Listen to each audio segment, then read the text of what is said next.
ఈ రాష్ట్రంలో రాజకీయ పరిస్థితులు ఎంత దిగజారిపోయాయి అంటే ఈ కూటమి ప్రభుత్వంలో కేవలం కూటమిలో ఉన్న వాళ్ళు మాత్రమే లబ్ధిదారులు అన్నట్టు, కూటమికి ఓటేసిన వాళ్ళు మాత్రమే ప్రజలు అన్నట్టు, వేరే ఇతర పార్టీ వాళ్ళైతే, ప్రతిపక్ష పార్టీ వాళ్ళైతే, వైఎస్ఆర్ కాంగ్రెస్ పార్టీ వాళ్ళైతే వాళ్ళకి ఎటువంటి బెనిఫిట్స్ చేకూర్చకుండా వాళ్ళని ఇబ్బంది పెట్టేటువంటి పరిస్థితులు రోజు రోజుకి పెరిగిపోతున్నటువంటి సందర్భం మనం చూసాం. ఈరోజు నా నియోజకవర్గంలో జిఎం వలస మండలంలోని జోగుల్డమ్మ పంచాయతీలో ఏదైతే ఉపాధి హామీకి సంబంధించినటువంటి పనులు జరుగుతున్నాయో ఆ ఉపాధి హామీ పనుల్లో మా కార్యకర్త అయినటువంటి బూరి గౌరమ్మ, బూరి త్రినాథ్ నాయుడు వీళ్ళిద్దరూ కూడా 10 రోజులుగా పనికి వెళ్తున్నప్పటికీ అక్కడ ఉన్నటువంటి మేటు, వీళ్ళకి సంబంధించినటువంటి మేట్ ఎవరు అని అంటే శంకర్ బాబు అనే అతను, ఎలకల శంకర్ బాబు అనే అతను, వాళ్ళ వైఫ్, ఐ థింక్ వాళ్ళ వైఫ్ కదా మేట్, అన్రిజిస్టర్డ్ మేట్ అట, రిజిస్టర్డ్ మేట్ కూడా కాదు.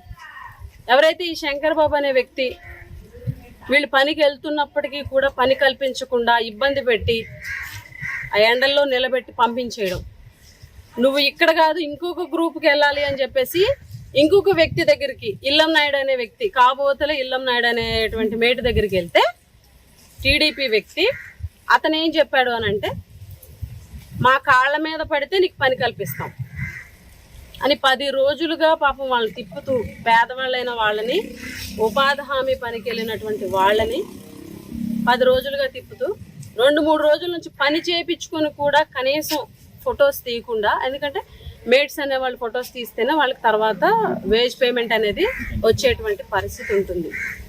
డిమాండ్ ఇచ్చినప్పటికీ కూడా పని చూపించకుండా వాళ్ళని ఎండల్లో నిలబెట్టించి ఎండల్లో పని చేయించుకొని ఈరోజు ఫొటోస్ తీయకుండా వాళ్ళని హెరాస్ చేస్తూ, కేవలం వైఎస్ఆర్ కాంగ్రెస్ పార్టీ కార్యకర్త అని చెప్పేసి హెరాస్ చేస్తూ, ఈరోజు ఆవిడ మనస్తాపానికి చెంది ఇన్ని రోజులుగా మమ్మల్ని ఇంత ఇబ్బంది పెడుతున్నారు, ఈ వయసులో మేము ఇంత ఇబ్బంది పడుతున్నాము, ఇద్దరం భార్యాభర్తలు అని మనస్తాపం చెంది ఈరోజు గడ్డి మందు తాగి ఈరోజు ఆత్మహత్యాయత్నం ఆవిడ చేసింది.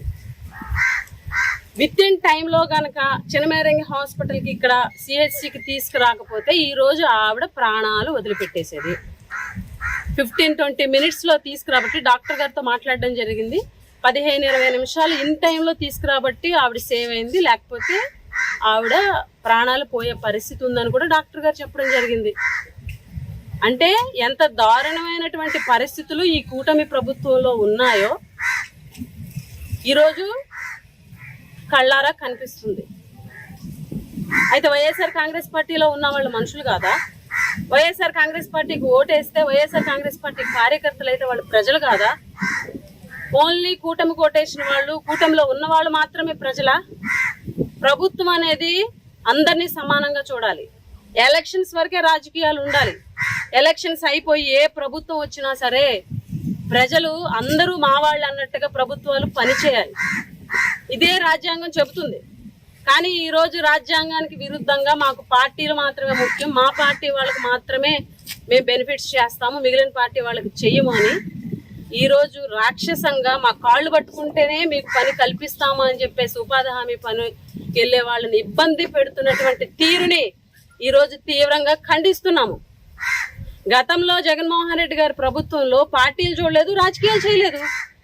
ప్రతి ఒక్కరికి కూడా, అది టీడీపీ వాళ్ళైనా, జనసేన వాళ్ళైనా, సిపిఎం అయినా, సిపిఐ అయినా, బీజేపీ అయినా, ఏ పార్టీ వారైనా సరే ప్రతి ఒక్కరికి కూడా సంక్షేమ కార్యక్రమాలు అందించామని చెప్పి మేము ఈరోజు ధైర్యంగా చెప్పుకోగలం. ఇటువంటి రాజకీయాలు ఎప్పుడైనా ఉన్నాయా? ఇంత దారుణమైనటువంటి రాజకీయాలా? కురుపాం నియోజకవర్గంలో ఎప్పుడూ కూడా ఇంత దిగజారిపోయినటువంటి రాజకీయాలు ఎప్పుడూ లేవు.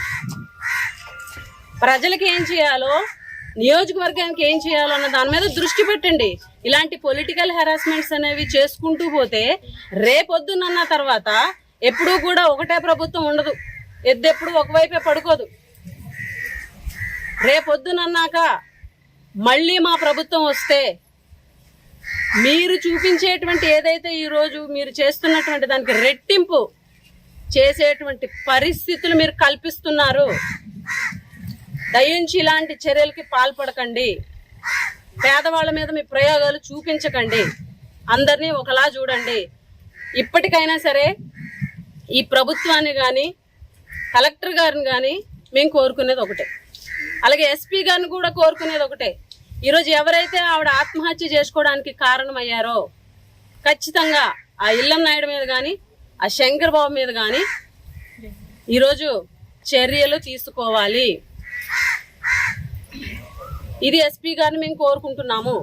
దయించి ఇలాంటి రాజకీయాలు గ్రామాల్లో జరుగుతున్నటువంటి నేపథ్యంలో అధికారులు అలర్ట్ అయ్యి, ఈరోజు అధికారులు అంటే అక్కడికి వచ్చినటువంటి ఈసీ ఆవిడకి పని కల్పించాలని చెప్పి వచ్చినప్పటికీ కూడా ఆవిడకి కల్పించకుండా వీళ్ళందరూ అడ్డుకున్నటువంటి తీరు, అధికారులు కూడా మేము ఒకటే కోరుతున్నాం, కలెక్టర్ గారికి ఒకటే కోరుతున్నాం, దయించి ఇలాంటివి గమనించి ఇలాంటివి పునరావృతం కాకుండా చూడాలని చెప్పి కోరుకుంటూ సెలవు తీసుకుంటాం.